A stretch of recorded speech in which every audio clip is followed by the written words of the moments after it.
And this again, like, it's an iterative process. We're always improving it. If you can write down the basis, that's the value that you're transferring in. So even if it's at a higher value or a different value than what you originally purchased it at, you're going to write down the basis value in your operating agreement on the capital contributions page. That tends to be like the Schedule 3 in your operating agreement toward the end of it.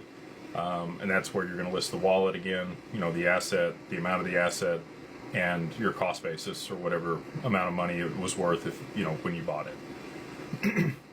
So if you do all those things, you structure it the right way, you're going to get creditor protection in Wyoming. A lot of people say, well, why don't I set up one in Arizona or the state that I reside in? Most people don't know that you can use a registered agent in another state as the address for your LLC to get the benefits of that state, especially if you're not going to be doing business in your own state. Okay, so this is kind of an online distributed ecosystem, crypto, right?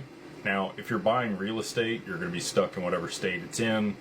It's very difficult to, use Alaska law precedent for real estate, which is actually very favorable for a property in Texas.